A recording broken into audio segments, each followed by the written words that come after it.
Movie inaanza na picha ya flashback, alafu tunaambiwa hiyo ni Septemba 13 mwaka 2000 mzee. Kwenye gari anaonekana dereva pamoja na wanandoa wawili. Pia walikuwa wamebeba mtoto mchanga. Mbele yao akasimamishwa na wauni fulani hivi, kulikuwa kama na kibelia. Mchizi mmoja akasogea kisha akawasalimia wote. Huyu mzee anaitwa Pastor Derek. Wakaulizwa wametokea wapi sasa hivi? Tafadhali sisi tumetokea hospitali tu. Mchizi akasema mimi hiyo hainihusu kabisa. Pastor Derek akasema kwamba mke wangu ametoka kujifungua saa hii tu. Wahuni wakaomba begi au pochi zao. Mchizi akavuta chuma kabisa, yuko serious mzee. Pastor Derek akaendelea kujitetea, mama naye hakutaka kuachilia pochi yake, akaishikilia tu. Mhuni akafyatua risasi kisha akasepa na begi zao.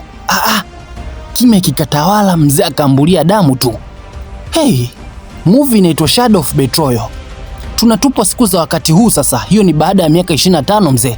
Na huyu ndio yule Pastor Derek. Na huyu ndio yule mtoto wake aliyebaki baada ya mama yake kufariki.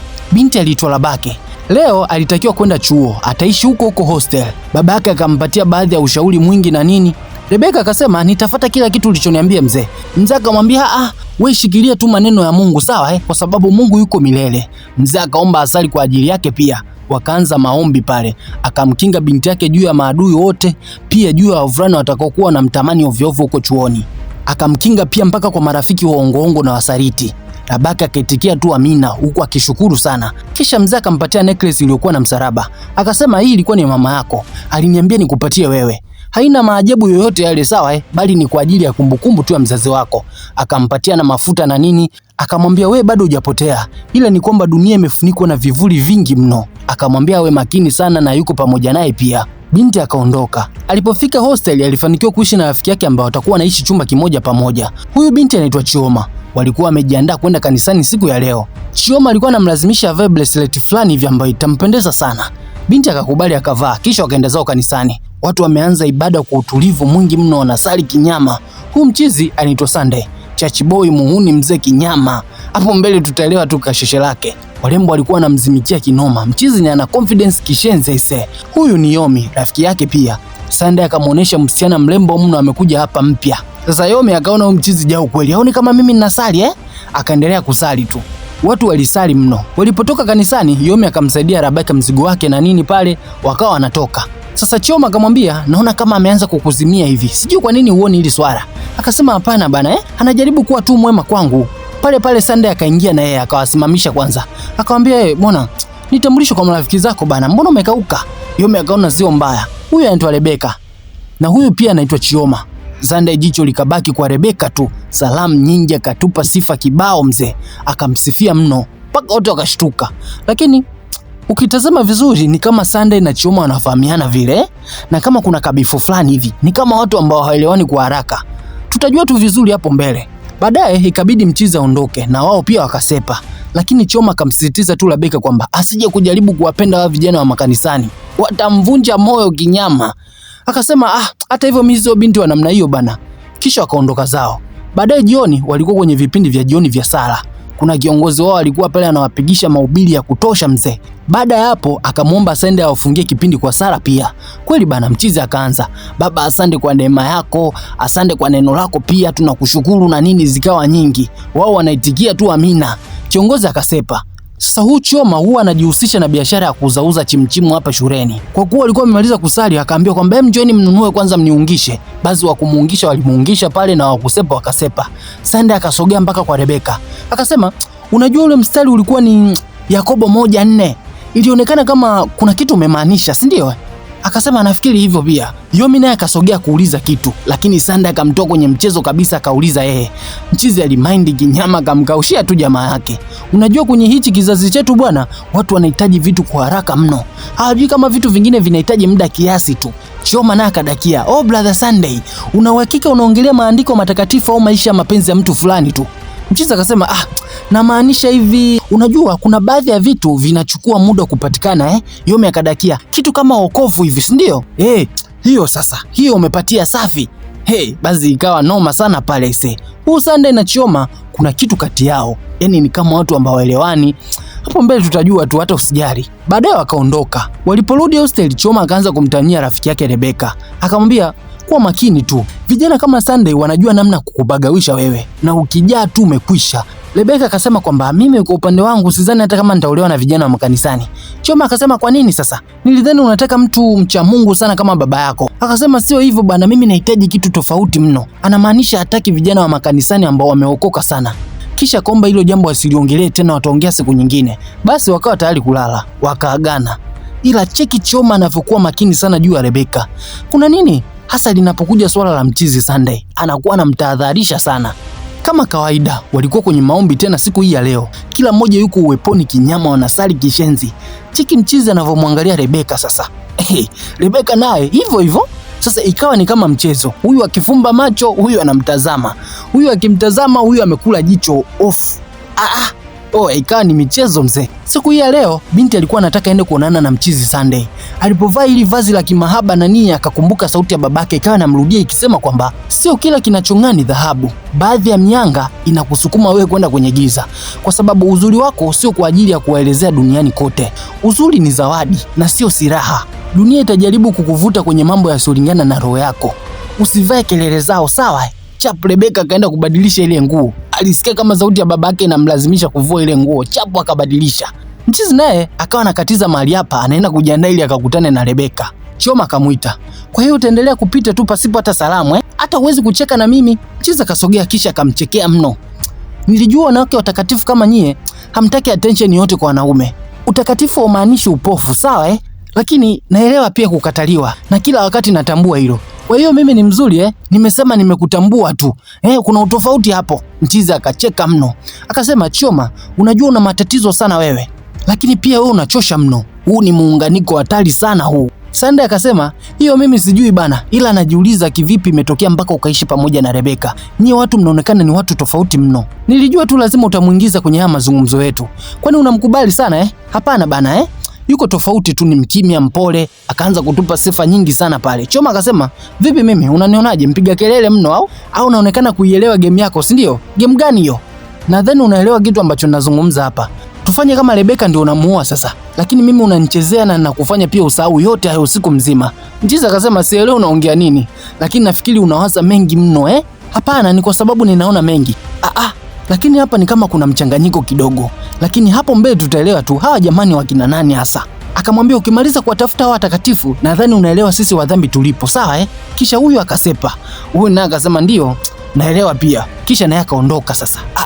Baadaye Rebeka alikuja kuonana na mchizi Sunday. Lakini jamaa linaonekana kumtamani sana Israeli. Kamwambia kwamba Mungu alitulia sana kukuumba wewe binti. Muda wote huo unaelewa kitu ambacho unazungumza, si ndio? Kwani unafikiri nimejipanga kuongea haya yote? Akasema ndio. Mchizi akagoma, sio kweli bana Rebeka akasema, kwa nini uniambii kuhusu wewe sasa? Mchizi akataka kusita, lakini ikabidi tu azungumze kila kitu. Nimekulia kwenye nyumba 3 tofauti za watoto yatima. Nilijitambua kwa haraka mno. Ukikaa kimya nao wanakukataa kabisa. Ukiwa mwelevu sana wanakutumia pia. Ukiweza kuongea na kucheka kila muda, labda ndio watakuamini hata kidogo. Rebeka akamwonea huruma sana mchizi. Sunday akasema, ilikuwa kama mafunzo kwangu. Dunia ni kama uwanja wa mapambano mno. Ni kama game ya maisha tu. Vipi sasa? Haya yote yalipitaje kwako? Nilijaribu kuvaa maski, nikabeba kioo, watu walitazama walivyotaka kutazama. Viongozi, mashujaa, watu wa misaada, wote walijificha pia. Hawakutaka kuzungumziwa kabisa. Wewe ulificha nini sasa? Akasema, niliacha kutegemea kuwa eti watu watajali kuhusu mimi. Sikutegemea upendo wowote. Mchizi Sunday aliongea vitu vingi sana kiasi kwamba alimfanya binti amuonee huruma sana, na hili ndo likawa ni kosa hapa. Mchizi akasogea akataka amshike paja. Binti akaikwepa hiyo. Rebeka akaona mambo yasiwe mengi bana, akataka kuondoka, akamwaga mchizi kisha akasepa. Akaja kumwelezea rafiki yake yote, akamwambia kila kitu. Ameongea kuhusu malezi yake tangu akiwa mdogo sana. Alikulia kwenye nyumba za watoto yatima. Kanisa lilimlea pia. Amekuwa muwazi kwangu kwa kila kitu. Lakini sikutegemea kama ataongea yote hayo kwangu. Choma akasema, watu kama Sunday wanaigiza sana maisha yao. Watakueleza kuhusu historia zao, watakushika masikio sana afu wakuingize kwenye maumivu ambayo wao waliyapitia hapo zamani. Kwani shida yako ni nini? Haumpendi au? Hapana, siwaamini watu kama Sunday. Yule ni mchangamfu. Kila mmoja anamhitaji yeye. Uchangamfu ni ya bei rahisi, lakini ni hatari sana. Akimaanisha haina thamani. Yaani unaweza kuipata haraka, lakini ni hatari kwa afya yako. Sasa hapa bado tunashindwa kuelewa Choma anafanya hivi kwa sababu anampenda sana Sunday au kweli Sunday ni mtu hatari? Hapo mbele tutaelewa tu kila kitu. Rebeka kaelekea zake jikoni. Sasa tazama Chioni anavyomwangalia mwenzake. kuna jambo hapa aliko sawa tutajua tu huko mbeleni. Mida usiku mwingi binti alikuwa mwenyewe anajisomea kitabu chake tu, ila ngoja akaangalia muda kidogo. Sasa ni usiku tayari, mida kama saa 2 hivi, lakini rafiki yake Chioma bado hajarudi kabisa. Ikabidi amtumie message, uko wapi wewe? Chioma akajibu akasema yuko njiani anarejea, muda si mrefu atafika tu. Rebeka akaona hiyo sio issue sana, kwa kuwa amechoka sana ikabidi alale zake tu, Yes atakuja. Sasa usiku ukazidi kuingia, binti amelala. Kuna message ikaingia, lakini message ilikuwa ituhusu. Lengo lake ilikuwa inataka kutuonesha muda kwamba ni saa 5 usiku. Muda umeenda sana, lakini Rebeka hajarudi. Ghafla kuna mtu akaanza kuingia ndani taratibu mno. Mavazi yake meusi, amekula koti kubwa mno. Sasa ukimwangalia vizuri, huyu jamaa amevaa saa, amevaa pia na bracelet mkononi. Akapanda kitandani taratibu, kalili hiyo bracelet pamoja na hiyo saa. Sawa Ghafla akaanza kumkaba, akamziba mdomo mzee. Binti anafurukuta piga makelele, kisha tunaona binti analia mno, lakini hatukuona kitu ambacho kinaendelea huko nyuma yake. Binti alilia sana, alilia mno, lakini anaonekana kama mtu ambaye kama anabakwa hivi, si ndio? Asubuhi ikafika, Rebeka analia kinyama, anatoa machozi kishenzi. Akashika picha mama yake, analia mno. Akaanza kusema kwamba labda kama ungekuwa na mimi leo ningekuelezea maumivu yote ambayo nimeyapitia usiku mzima. Binti alibakwa jana usiku. Na hiyo ilikuwa ni kweli mzee. Alilia sana, akamsemesha mama yake kinyama. Kumbuka tu mama yake ameshafariki miaka 25 iliyopita. Akasema sikuweza kupiga kelele kwa sauti sana, labda ningeweza kupiga makelele sauti nini, huenda angetokea mtu akanisaidia. Rebeka alilia sana Nani amembaka sasa? Hapo tuanze kusubiri kuona mtu ambaye tutamwona amevaa ile bracelet na ile saa, si ndio Okay, tutambamba tu. Baadaye kidogo Chioma aliingia, hiyo ni asubuhi mzee. Akasema hakuweza kuja jana usiku simu yangu ilikuwa imezima. Akamuuliza uko sawa kweli? Rebeka akatikisa tu kichwa akasema ndio niko sawa. Kisha akataka kuondoka. Akasema mimi nataka niende kanisani. Chioma akamuuliza wewe uko sawa kweli? Akasema nimekuambia niko sawa naenda tu kanisani hapo mara moja. Kisha akaondoka zake. Sasa kipindi Rebeka anatoka hostel, tunamwona kuna mchizi hapa anamwangalia kwa umakini sana. Ila bracelet yake ni tofauti sana na ile ya jana. Kumbe ni Yomi mzee. Ngoja tuone. Sasa huku ndani tunamwona Chisom akizungumza peke yake. Yeye sio mtu wa kwanza kupitia hili jambo. Kisha tunamwona anatazama ile picha ya Rebeka. Watu wanasema mimi ni jasiri sana. Mimi ni mrembo, mwenye bahati, ninapata attention muda wote ambao mimi nahitaji. Lakini hawajui nilichokipitia mimi kuwa msichana wa namna hii. Nilikuwa na miaka 16, huku akitonesha kuvu lake katika upande wake wa tumbo. Alinisifia sana kuwa mimi ni mrembo mno. Alinipa naira 5,000 tu. Kisha akasema nisimwambie shangazi yangu. Kweli sikuzungumza kitu chochote. Binti anamaanisha kwamba na yeye alibakwa. Nilijiambia tu mimi mwenyewe kwamba ninayo nguvu. Hakuna atakayenitumia mimi dhidi yangu. Lakini inauma sana. Najisikia vibaya hasa napoendelea kuchagua wasichana kama Rebeka. Simchukii mimi, lakini nategemea watu wangenilinda kama wanavyomlinda yeye. Akavaa kile kiwigi chake amekasirika kinyama. Sasa inaonekana Chioma anafahamu kila kitu ambacho jana kimetokea usiku. Huu ni mpango au nini hasa sasa? Tutaelewa tu hapo mbele, si ndio Mimi mwenyewe nimeachwa njia panda mzee. Baadaye mchizi Sunday alikuja kuchukua chakula hapa kefu. Chioma naye akafika pale pale. Nilikuwa kanisani leo, lakini sijafanikiwa kukuona kabisa. Umekuwa ukijificha sana, si ndio? Huo ni unyenyekevu au ni uoga? Mchizi akasema alikuwa kwenye mkesha. Kwa hiyo niliondoka tu mapema kwa sikutaka kukaa sana. Chioma akamletea mchizi noma sana pale, akamsema sana. Kisha akaomba aletewe tu chakula kama alichoagiza yeye. Mchizi akatoa kadi pale akalipa, pia akasema ikatwe na Chioma. Yaani amemlipia chakula. Binti akacheka akamshukuru tu akasema gentleman. Hakuna mwanamke ambaye hapendi kulipiwa vitu kama hivi. Bills na nini, kusaidiwa kitu ambacho kinahusisha na mambo ya hela. Si ndio Lakini tazama hiyo saa jamaa. Nadhani unakumbuka ile saa ambayo mbakaji alionekana ameivaa, si ndio Hapo tutaelewa tu. Sasa nani atakuwa amembaka Rebeka? Yomi au ni Sunday? Chioma akasema anamjua mwanaume ambaye anajaribu kuficha kitu. Kwa sababu hata mimi nimeficha vitu hivyo hivyo ambavyo yeye amevificha. Lakini una bahati sana. Mimi sio mtu wa kujaji vitu vingi Kwa hiyo sihitaji kujua siri zako Sunday. Ila iko hivi, nikiwa nataka kitu kutoka kwako, ni lazima nikipate. Ni lazima unipatie. Tena kwa hiari. Akachukua chakula chake kisha huyu akamwaga akaondoka. Haya bana, huko mbele tutajua tu. Chioma anajiamini kinyama. Huko kwa Rebeka, leo alikuwa anaogopa kulala peke yake kinyama, yani anaogopa kishenzi. Ikabidi tu achukue kisu kwa kujilinda zaidi, aweke chini ya mto wake na nini, ili kama ikitokea issue yoyote kwamba yule mbakaji amerudi tena, leo atamalizana naye mazima kabisa. Akatia mbeto wake chini ya mto kisha akalala. Leo tena Chioma alikuwa anaanika nguo zake hapa kwenye kamba. Sunday naye akaja pale pale kuanika. Akamwita, eti mwenye kuficha siri, wewe unaongea nini wewe? Lakini inashangaza sana Rebeka kuzungumza kitu chochote kile, na inaonekana hatuweza kabisa kuzungumza, lakini niliona kivuli kwenye chumba chetu. Sasa kumbe hili tukio Chioma alilishuhudia lote. Sasa kwa nini hakutokea akasaidia? Sunday akasema, unajaribu kucheza game hatari sana we binti, na ni bora uwe makini sana kuhusiana hichi kitu. Lakini sijazungumza kitu chochote, si ndio? Na sitoweza kusema kitu chochote.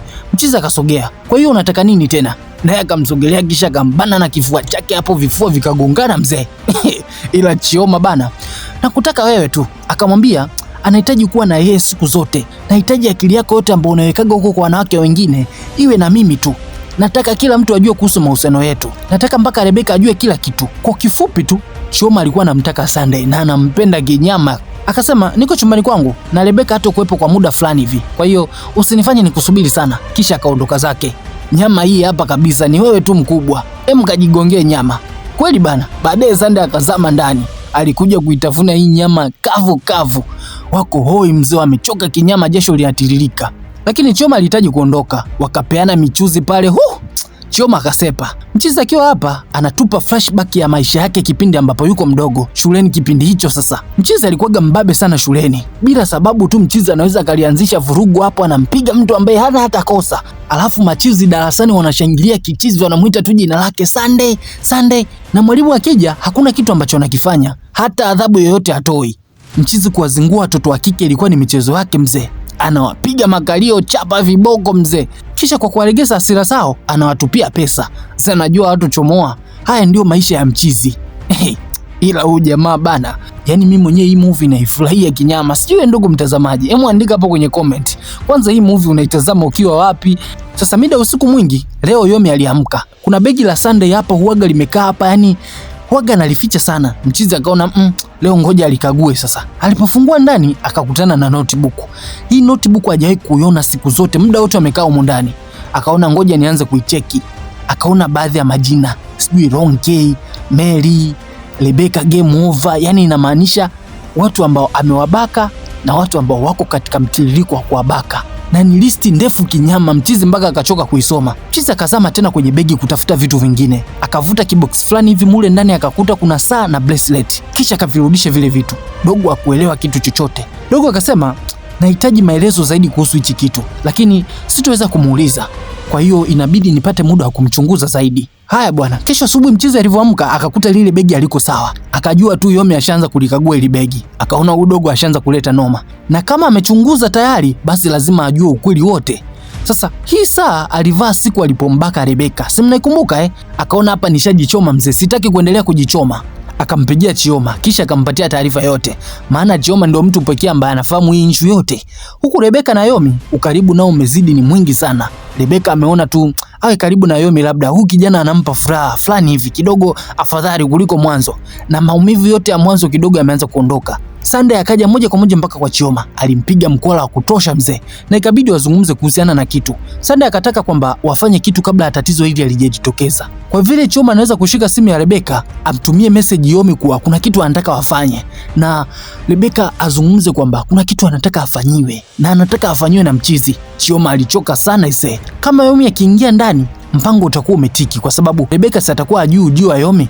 Kwa hiyo akishtuka tu atamuona Yomi mule ndani na atajua moja kwa moja yeye ndo alimbaka kuanzia ile siku ya kwanza. Chioma hakuwa tayari kufanya hivyo. Inabidi wafanye hivyo tu. Mchizi akamforce sana na wanatakiwa wafanye kabla hajaanguka pamoja. Mchizi akamwahidi kwamba kama hutonisaidia kwenye hilo swala, naamini huu mpango wote tutazama. Si nitafahamika tu kwamba mimi ndo niliyembaka binti, basi nitakutaja na wewe ulikuwa katika huu mpango. Chioma akaona isiwe kesi bana, akakubaliana naye. Kisha Mchizi akaondoka. Sasa ngoja kidogo. Unajua ile siku ambapo Chioma hakuweza kumsaidia Rebeka akiwa anabakwa, si ndio? Wewe unafikiri ni kwa nini? Ni kwa sababu hata yeye aliwahi kubakwa na mjomba wake kipindi hicho yuko mdogo sana. Si mnakumbuka mpaka ile alama ya tumboni alituonesha Yeye alibakwa kisha akapigwa na mbeto kabisa, akachomwa na kisu na jeraha kubwa likatokea. Kwa hiyo kwa mazingira hayo tu, hicho kitu kikamfanya kabisa aache kwa makusudi kwamba hawezi kumuokoa rafiki yake. Mnaona marafiki mlionao hapo mjini, si ndio? Haya bwana, mida ya usiku mwingi binti amelala zake tena. Mchizi si akaja. Aliyekuja leo ni mtu tofauti na aliyefanya kile kitendo cha ubakaji. Yomi kwa utulivu alikuwa anakuja taratibu akimuita Rebeka. akimwita chini chini, Rebeka. Sasa kwa mtindo ule ule mchizi akapanda mpaka kitandani, akasogea pale. Rebeka akashtuka, akachukua ule mbeto akamtia tumboni ghafla. Akaanza kulia mzee, tema cheche kinyama. Pale pale Sunday akaingia, kisha akawasha ile taa. Rebeka akasema ni yeye kabisa, alikuwa ni yeye kabisa, hata harufu yake. Alipojaribu kuamshwa, mchizi alikuwa tayari amefariki muda mwingi mno. Sasa ilikuwa hivi, Shoma alichukua simu ya Rebeka, akampanga Omi kuwa anashindwa kulala kabisa, maana anamfikiria mno na usiku wa leo anahitaji aje tu amfanyie kitu fulani. Akamwomba aje usiku. Kweli bana, mchizi akajaa kwa mengi mno, na kweli yule dogo akabidi tu ajiandae haraka. Sasa kabla ya kutoka, Sunday alimuona mchizi, akampatia ile bracelet, akampatia na saa yake, kisha akampulizia maperfume yake mengi mno. Mchizi mpaka akawa anachoka mno, na alimpulizia kwa sababu binti ajue kwamba ni yule mbakaji ndo amekuja tena. Kwa hiyo dogo akawa amejaa kwenye ule mtego mzee, na hivyo ndo ilivyokuwa. Kwa unyenyekevu wa kinafiki, mchizi akambembeleza sana Rebeka kisha akaitazama kamera kwa muda. Kumaanisha nini sasa? Kuna muda mwingine watu wabaya huwa wanashinda. Umeionaje hii kazi? Ulikuwa na mimi storyteller wako naitwa Dolphin, na hii ni JP Movie. Movie inaitwa Shadow of Betrayal. Bye, tukutane wakati mwingine.